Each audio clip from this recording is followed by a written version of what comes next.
Hello and welcome to Insights in Action with Orange 142, where we interview agency leaders, business owners to uncover the journey, strategies, and insights that drive their success. At Orange 142, we're all about transforming brand stories into impactful digital experiences through innovative media and marketing solutions. And today, I'm very lucky to be joined by Frank Frazier of Frazier Law. How's it going, Frank? Good. How are you? I'm good. I'm good. Thank you so much for being here. And I would love to just start this off, Frank, by understanding a little bit more about you and your background and how you got into law. Sure. I often laugh and tell people that it's a genetic problem for me. I call myself a third generation lawyer. My father works here with me Hmm. every day, 84 years young. And the Wow. firm he was started by he and his brother, who was 18 years older than him, which technically doesn't make it a third generation, but genealogically or chronologically rather, it makes it a third generation type of deal.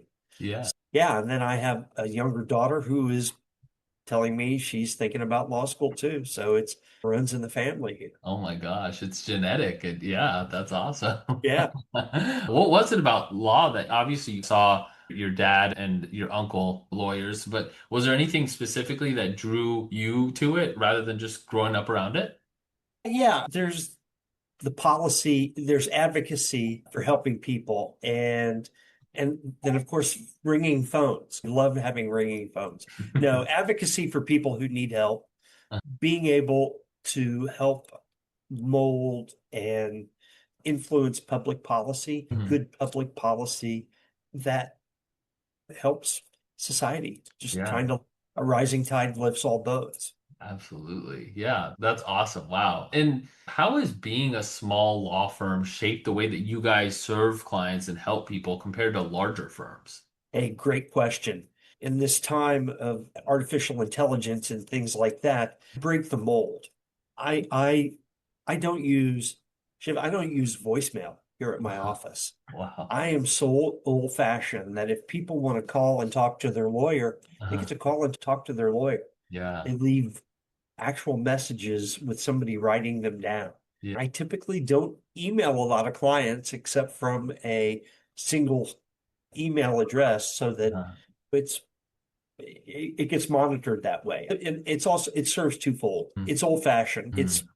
Oklahoma. I have a lot of rural clients who still don't have broadband access. Wow. And they have an expectation. They want to come in and sit down and see this person face to face. Yeah. And that's what I sell.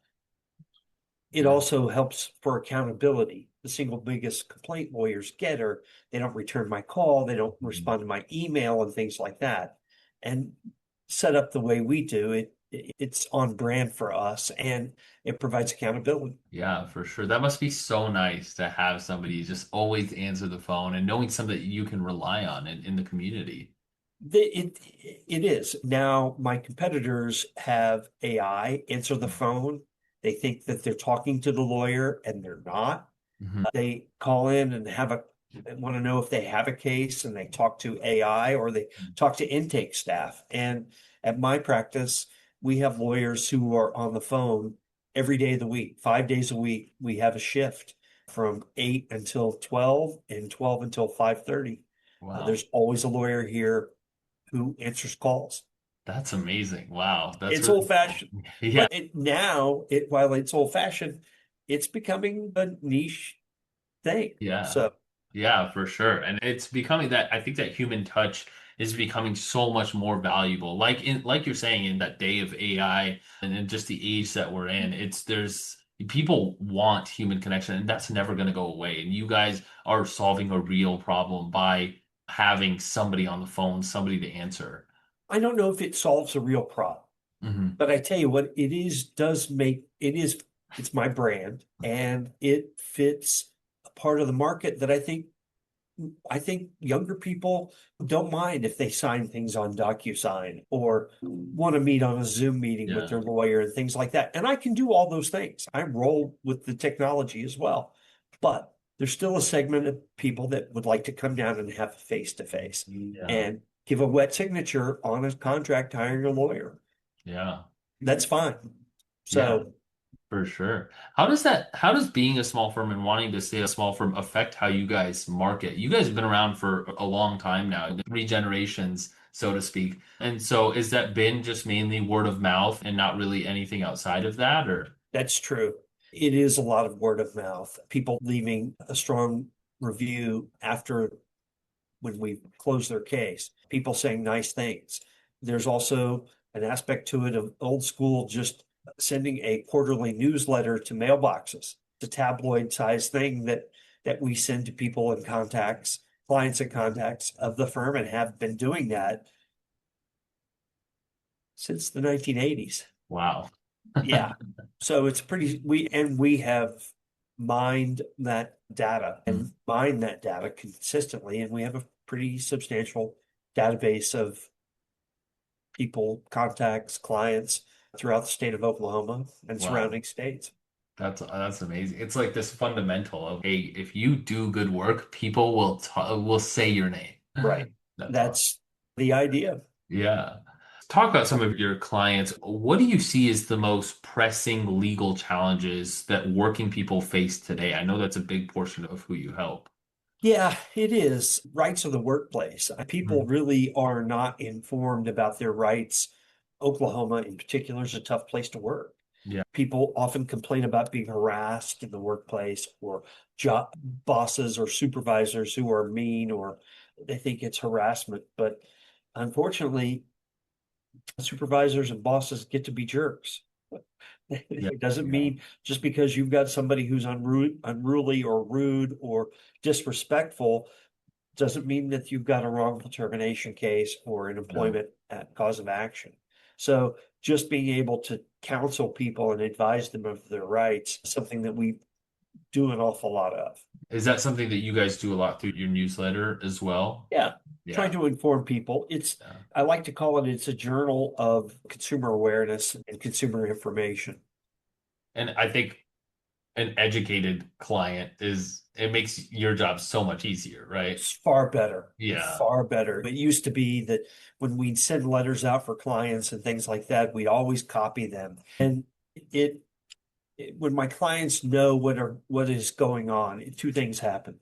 They don't ask questions about what's going on. Two, and my uncle taught me this, and my father's always impressed it upon me, as have the other lawyers here. Just because I have that license to practice law over here on my Mhm. wall and it's all framed and pretty, doesn't make me the smartest guy in the room. I have excellent ideas about case strategy, facts, and things that come from all walks, a client's spouse, a client's child. So I know, although I have the license to do that and be the advocate, just because I have that license doesn't make me the center of the universe, so to Right. speak. Right. So I rely upon my clients, and other sources all the time. Yeah, yeah. And I think that's such a good thing to remember, not just if you're a lawyer, but just anybody. I think it's very Right. easy to get lost in that. The more you excel in your career, this tendency to think that you don't have anything to learn. But if you seem to have this attitude of, I still always have something to learn. It's why a lot of attorneys focus group, right? And Yeah. focus groups are wonderful. They're very Mhm. helpful because you get these blinders on about this or that in the case, the facts and things like this. And then here is this idea here or over here that, oh my gosh, why didn't I think of that? Yeah, yeah. That's awesome.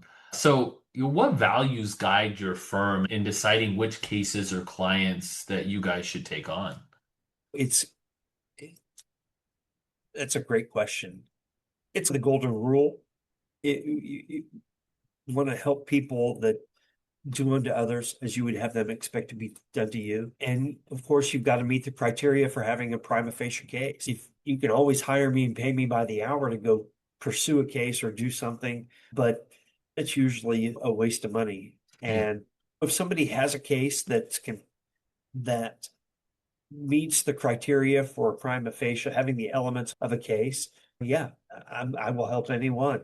I've Yeah. had got clients who are big corporations, and then I have single retired or unhoused people too. Yeah, yeah. And the key is helping. And I think a big part of branding, us coming from the marketing world, there's this very big emphasis on deciding your core values and making sure that your brand really characterizes those. And I think that especially for a law firm, because it's really important to decide some core values that you guys have and have clients that are based on that and really help people that need the help. And it sounds like you guys do that, which is Right. awesome. It's so much more impactful that way to do. So you guys have been around for quite a while, obviously, so you've seen the changes of the legal landscape. How has it changed for working people in recent years, and how has your firm adapted?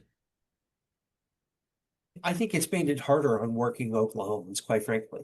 They want to be able to communicate with an employer like they would their spouse or their children. They want to send a text when they need time off, or Mm. they want to send a text if they're sick and can't be in the office. Texts are nothing. Yeah. An email has a date and a time, and texts are just Mm. insufficient. Getting people accustomed to real communication versus abbreviated or shortened Mhm. communications is something that really impress upon people. Yeah. But yeah, just technology is coming and it's changing everybody's job, and Mm. it's going to change mine at some point Yeah. too. So, Yeah. Yeah, absolutely. Wow. It's really interesting. Yeah, all this stuff coming came out about like how AI ChatGPT was able to pass the bar exam and all of that stuff. And it's those things that you take it, it's just like almost a shock value headline that it can do. sure, But I think that the danger in there becomes, hey, oh, if that's the case, then I can consult something like AI for legal advice. And that's just not really the truth. it's not. Yeah. There are two types of AI. There's Uh-huh. artificial intelligence that's all in the news and things like that. Then there's actual intelligence, right? Yeah. Actual intelligence, which is 30 plus years of legal experience, a law Yeah. firm that's been around 75 years, Yeah. a collective 500 years of legal experience here with Right. 11 lawyers. I think artificial intelligence there's an opportunity there to help facilitate actual intelligence, Yeah. not supplement or not substitute for, but Yeah. help, Yeah. right? Yeah. Definitely. Wow. Frank, this has been so great. I've loved hearing your experience. 75 years and for any business is no joke, but especially for you Right. guys. That's wow, that's amazing. And obviously it's carried through the family and you've had these beautiful role models to look up to and model yourself after. Thank you. Yeah, I feel that way too. Yeah, yeah, it seems like you guys do amazing work, Frank. Where can people learn more about you? Where can people learn more about the firm? www.frazierlaw.com. Awesome.